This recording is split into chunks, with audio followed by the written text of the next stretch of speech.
Welcome back to another Tactical Fly Fisher video. My name is Devin Olson. I am your host. We're going to talk about Euro nymphing rods today. So a couple weeks ago, my friend Tim Camisa, he put out a video where he interviewed me from the Denver Fly Fishing Show last year. And we were talking about Euro nymphing rods and how I go about choosing them, how I go about advising anglers on how to choose the best Euro rod. And there was a lot of feedback on that, and we had a lot of questions and emails and things like that. So I figured I would take that same concept of the video and let's just dive a little bit deeper. Let's talk about how I come to arrive at my opinion about different rods, so how I test them, how I compare them, and then you can use this information and hopefully it'll inform your own search for a Euro nymphing rod, and we're always happy to answer those questions as well. But don't take it as dogma, I guess is my main message. There's so much tribalism and brand tribalism or action tribalism or material tribalism in the fly fishing industry.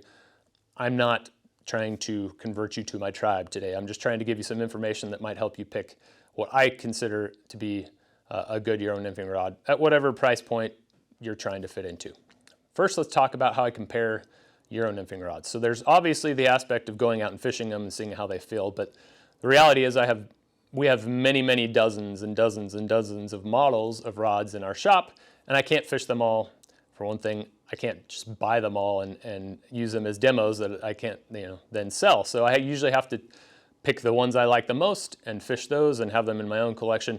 Then the rest of them, I can usually tell about 80 to 90% about that rod by doing flex tests.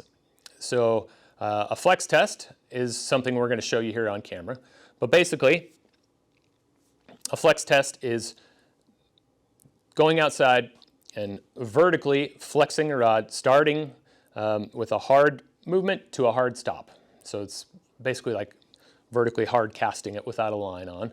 And I'll show you what we do with those flex tests and what we're looking for when we're doing them. And by doing flex tests between rods side by side, you can really get an idea of how they compare. So I normally take a rod that I'm familiar with and that I like, and then I do a flex test to compare it to a new rod that I'm investigating. And like I said, about 80 to 90% of the characteristics of that rod I can usually figure out with a flex test before I even fish it. So let's talk about what I want to see in a Euro nymphing rod for me to be interested in it and to want to fish it. First thing I typically want to see is what many rod makers and companies would refer to as a medium fast action, or a flex profile with a stiff butt section. So a lot of power in that butt section, a gradual transition and inflection point in the profile of the rod, somewhere in that center third of the blank. And then in that tip you want a fairly soft tip so that it loads with light weight and protects tippet. And that stiff butt section not only gives you power to fight fish, but also will help increase the recovery speed of the rest of the rod. So if you have a noodle for a butt section, it's pretty hard to get the rest of the rod to recover fast. And then what I also don't want a stiff butt section into a dead fold. So in the middle of the rod, I've seen a lot of early Euro nymphing rods where they went stiff, whoom, straight fold in the middle of the rod. So there was just no gradualness to the taper there. It was just almost like a 90-degree angle sometimes in the way they flexed. So I want that progressive, gradual transition in flex. Naturally, the flex profile between a 2-weight and a 3-weight and a 4-weight Euro nymphing rod is going to be different. And the softer or slower actioned rods that are 2-weights, they're not going to flex the same as a 4-weight. So you need to keep that in mind and factor it into your own choice as to the type of rod you're looking for.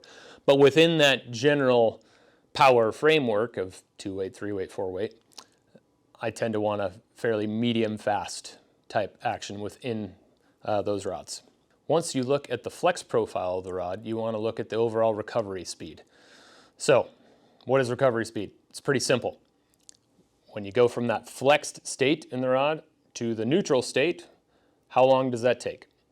The quicker that time frame is, the more accurate your rod will be, and the quicker you'll be able to get in contact with your flies at the beginning of the drift and get strike detection, but also have control over that drift. So I'll give you an example. There's a rod I tested a couple springs ago from a company in Europe, and I like the company. We sell some of their products, but I chose not to add their rods to the shop because after about 10 drifts, I realized I wasn't going to be able to fish it. This rod flexed so deeply in the top half of the rod and recovered so slowly that I would be making a cast and the rod would still be going back while I wanted to come forward.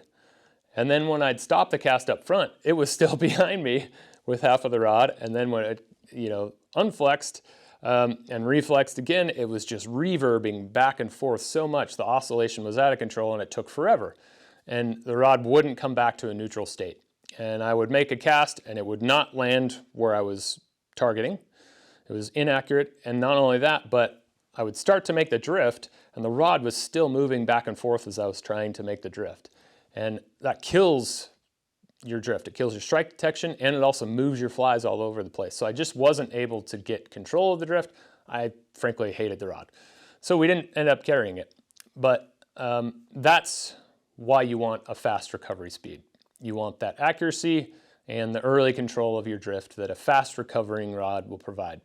And many of the best rods, the reason why they're so good is because they have much quicker recovery than others. One other thing to keep in mind is that just because a rod is a slow action rod doesn't necessarily mean that it'll have really slow tip recovery. So they often are correlated, but it's not a hard causation there. You can have a rod that has a fairly slow action or soft flex profile. Basically it bends deeply into the rod, but the tip still recovers fairly quickly. Then you can also have really fast or stiff rods, but the tip vibrates like crazy at the end of the cast. So it's not a hard and fast rule that you just get a fast action rod to get a fast recovering tip. Keep that in mind. The next thing I am thinking about is swing weight. Now swing weight is kind of a made up term, something that some of my friends and I started talking about long ago when we thought of Euro nymphing rods, and I don't know if we coined the term or if we picked it up from somewhere else, but it's not necessarily a technical design term. You're not going to see a metric when you see a rod description that gives you an ounces for swing weight. It's just the sensation of weight that you get when you start and you stop a cast or a hard flex. And flex tests are really good for that. I can instantly feel how much weight is, basically the inertia that transmits to my hand when I start and stop the rod. And if there's a lot of energy that it takes to make that start and stop, then the rod has a pretty high swing weight. And if it has a high swing weight, it generally is going to recover pretty slowly, but also it's going to fatigue you as you fish all day. So Euro nymphing has lots and lots of repetitive movements. You're going to make hundreds and hundreds of quick, short drifts and casts all day long. And if you have a lot of swing weight, it's probably going to fatigue you, but also just make it less enjoyable. So low swing weight is another variable that I look at in a good Euro nymphing rod. Similar to tip recovery, the overall weight of the rod doesn't necessarily inform you on how much swing weight it's going to have. You can have a rod that is heavier than another rod on the scale if you just put them on a scale and compare them, but it's the distribution of that weight across the blank that really ends up giving you the feeling of swing weight. So for example, I have a new rod that I'm testing right now that I just got yesterday. And it's actually listed as one of the heaviest Euro rods on the market at the specific lengths and weights that it's at least in the premium price range. But part of the reason why it's so heavy is because they have a counterbalance in the reel seat of the rod. So if you just look at it on a scale, it looks a lot heavier than some other premium brands that don't have that counterbalance. But if you actually then flex the rod and especially put a reel on it, not only does it balance deeply into the handle, but it has very low swing weight and very fast recovery. So it's so far been a very exciting rod, but if you were just to look at it on the scale, it would inform you incorrectly. So don't just look at the specs that you see on the page when you're investigating a new Euro nymphing rod. Just because a rod is sub 3 ounces, maybe it's 2.7, 2.8, 2.9 ounces, as I've seen a lot of Euro rods get to these days, doesn't really necessarily mean that it's going to have really low swing weight, because maybe they've chosen larger guides or snake guides instead of single foot guides, or maybe they've painted the rod instead of left it unpainted or unsanded. All those choices will add or subtract weight from the rod, but also add or subtract weight from different portions of the rod. So you want basically from that butt section out to be as light as possible, and it's okay if the rod says it's heavy overall as long as it's concentrated more in the handle and in the reel state. So think about that distribution of weight. That's what matters, not necessarily the specific number of how much it weighs on a scale. Now, along with that distribution of weight or the swing weight, I like to look at how just getting a balance for my rod. I've been told this is silly by lots of people on social media, but I once had a bout of tendonitis for about 3 years from fishing one of the early nymphing rods. It wasn't even a Euro nymphing rod. It was a 10-foot 4-weight back before Euro nymphing rods were even a thing in America. But it wasn't balanced with the reel, and so it had a lot of swing weight, and it took a lot of energy to start and stop it. And my forearm, basically, I almost couldn't fish for a little while, and for 3 years I battled tendonitis. So for me, I've found that balance is extremely important in a rod to make it feel comfortable and reduce the fatigue of me fishing all day long. So I'm typically trying to find a balance point that is several inches into the cork. Essentially, I want the fulcrum of the rod with, two sides of the lever, one being the rod blank and the other being where your reel and your handle's at. I want that fulcrum point or the balance point on my index finger to be at least a couple inches into the handle. And that way it's balanced essentially where my hand's at, and you get, even if the whole package is heavier overall, maybe because you've added a heavier reel or something, it ends up feeling lighter in your hand because you're not having to flex your forearm to keep that tip up during the drift. And also when you start and stop your cast, that counterbalance of the reel is going to help make it so that you're also not having to use as much force to start and stop your cast. Basically, whatever rod you end up choosing, try and get a reel that balances it. And if it were me, I would rather err on the side of too heavy than too light for my reel so that it balances even deeper into the handle. When it comes to balance, rod companies can make choices that'll help you out with that. If you have a down locking reel seat so that the reel slides further down toward the butt of the rod and further away from your hand, that's going to shift your balance point so you can have less weight in your reel to balance it. Also, like I said, it's the distribution of the weight on the rest of the rod again. So if a company makes their blank and the choices of their guides and the choice of whether they paint it or not, if they make the rest of the rod lighter, then it'll take less weight to balance the rod in your reel as well. And then once you look at balancing your rod, you can just go either with a heavier reel, or there are now plenty of reels that have screw in and out weight components to help you adjust for balance as well. The last point I want to talk about here before we go outside and flex test some rods is sensitivity. Now, we get asked all the time about which rod is more sensitive, and some people think this is critical. And if you're one of those people, that's fine. I'm not here to tell you that it's something you shouldn't care about. For me, I have a much different feeling on this topic. I don't care how sensitive a rod is or isn't, for 4 reasons. Let me take you through those 4 reasons. Number 1, Euro nymphing to me is still very much a visual method. There's a reason that we build a sight-er into your leader. Spell it, sight-er. You're looking at the sighter to spot takes and also to help you adjust for depth. But if you're not looking at it and using it to spot takes, there's no reason for it to be in your leader. Our shop manager Kramer said this really well to a customer the other day in an email. He said something to the effect of, you can always spot the takes that you can feel, but you can't always feel all the takes that you can spot. So I'm always looking for takes before I'm trying to feel them.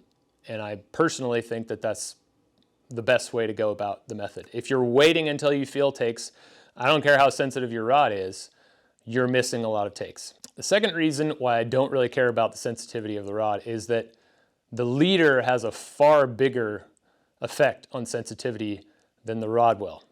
So back when I started switching to micro leaders, 2016 I think is when I fully made the transition for just my every day Euro nymphing, not floating cider or dry dropper work, but straight Euro nymphing. When I went to a micro thin leader, 4x for the butt section, that was the biggest difference in sensitivity that I've ever experienced.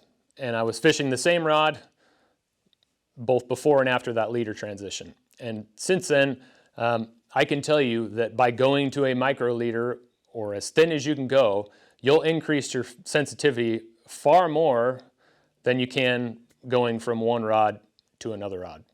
So think about that.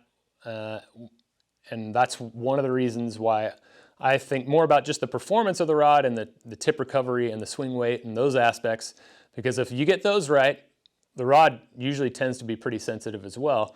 But if I combine it with that micro leader, I end up having a more sensitive system than just comparing different rods. The third reason I don't often, at least originally, care about sensitivity is that it's hard to test. There's no direct test for sensitivity. I haven't heard anybody or seen a test that is convincingly appropriate for differentiating the sensitivity between one rod and another. It's totally subjective.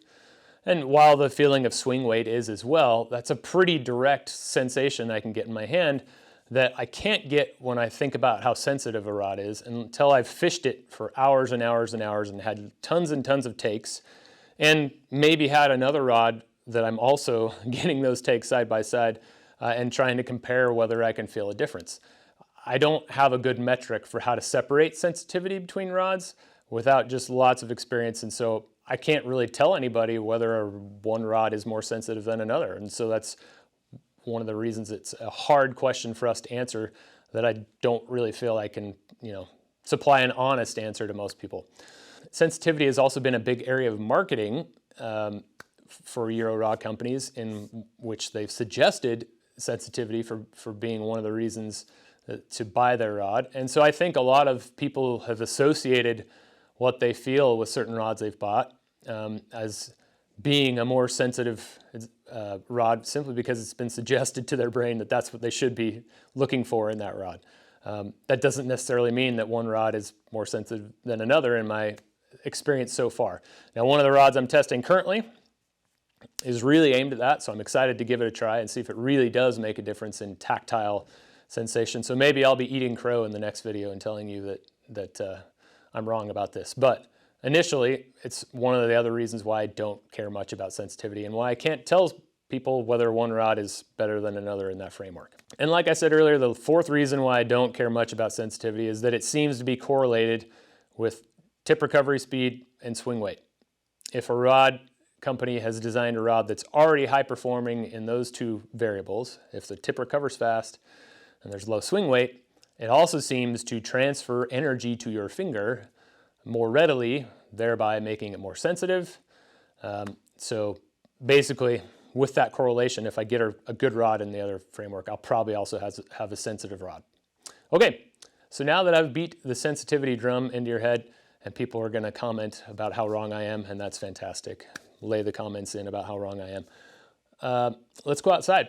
Let's do some flex tests, and we'll give you an idea about how I compare rods and maybe show you some actual footage of what I'm looking at when I'm doing those flex tests. All right, we've talked to you a little bit about what I like to see in a fly rod, so let's actually come out, do some flex tests, and maybe I'll talk you through what I'm seeing and feeling as I'm doing them.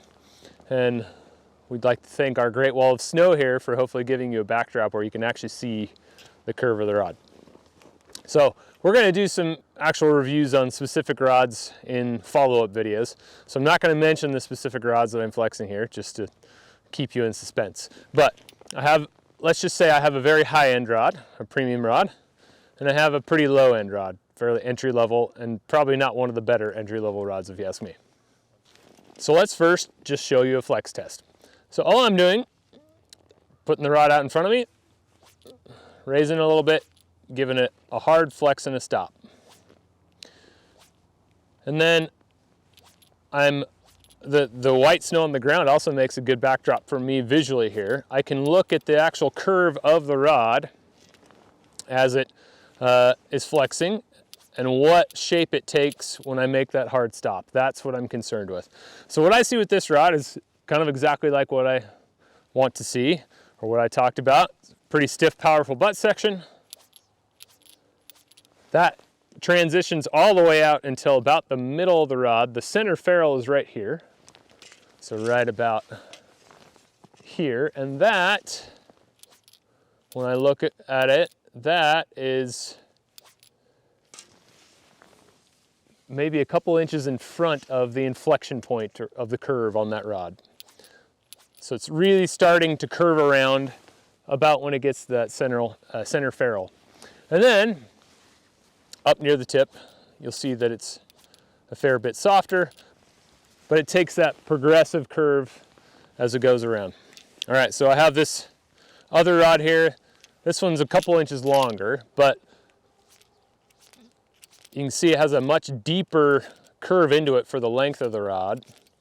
And the tip itself, instead of gradually curving out, when I flex this one, it almost ends vertical.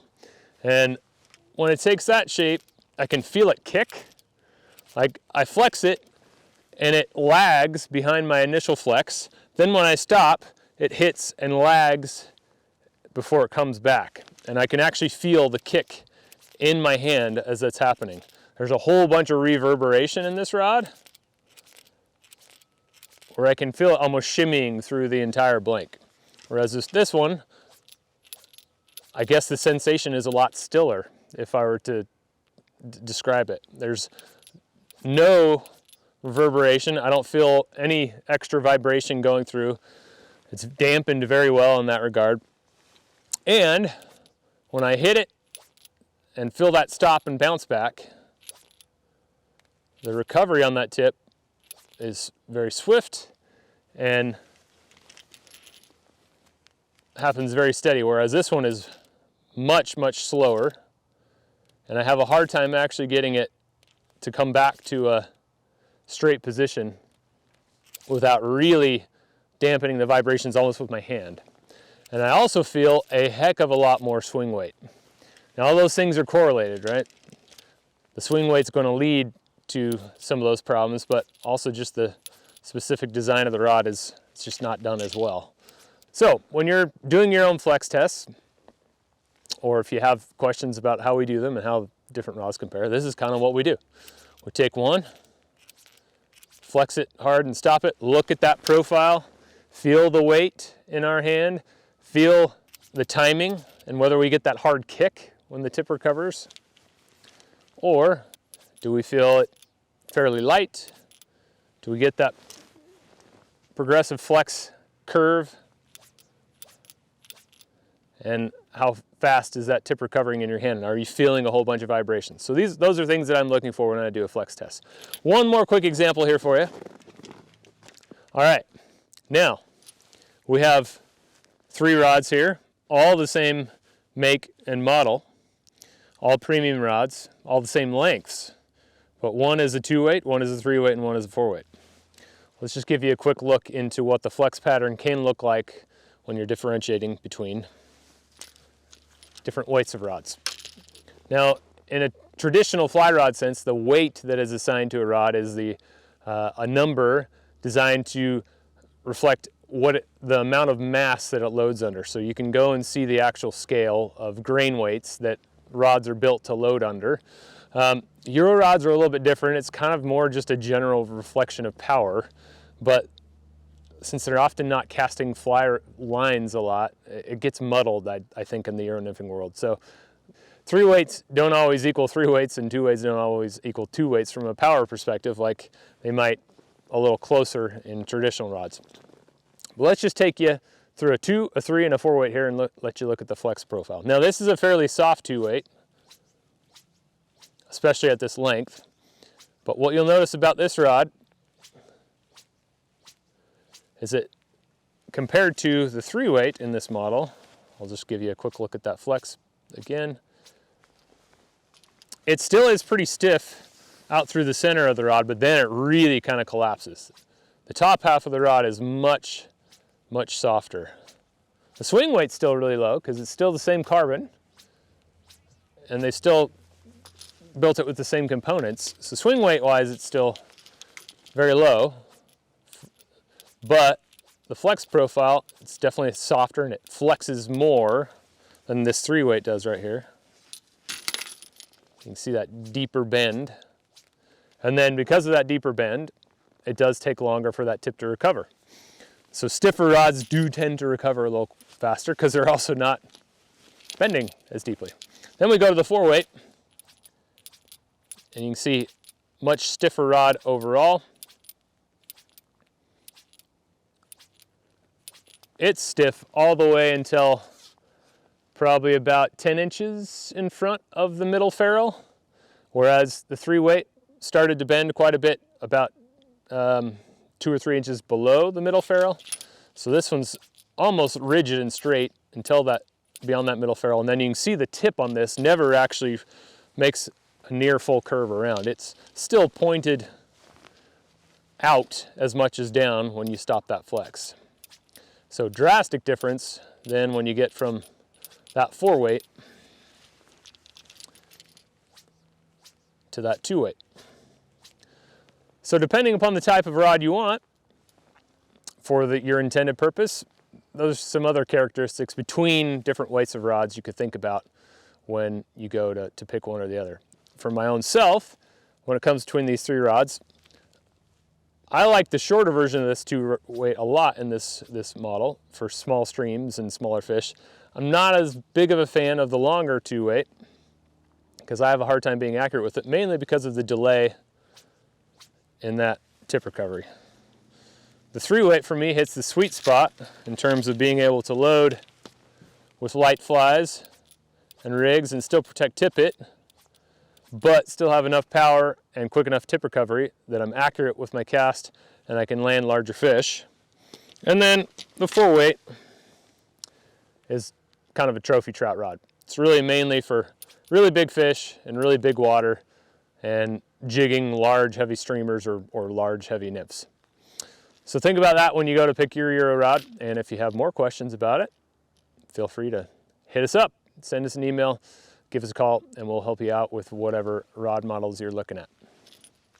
Thanks for watching this tactical fly fisher video. I hope it gave you a little more information on Euro nymphing rods and maybe how you can go about differentiating between a good and a bad one, or maybe the questions you should ask us if you have questions about specific Euro nymphing rods. And while we do plan on doing actual rod reviews of specific rod companies and rod models in the future, until we get all those out, feel free to blast your questions and ask us the differences between rods. If you like this video, give it that thumbs up. You know what to do. Subscribe to the channel. Hit that bell icon so you get a notification each time we post a video. And then come on over to tacticalflyfisher.com. And we've got plenty of rods for you to choose from whenever you go to buy your next Euro nymphing rod. Thanks for watching.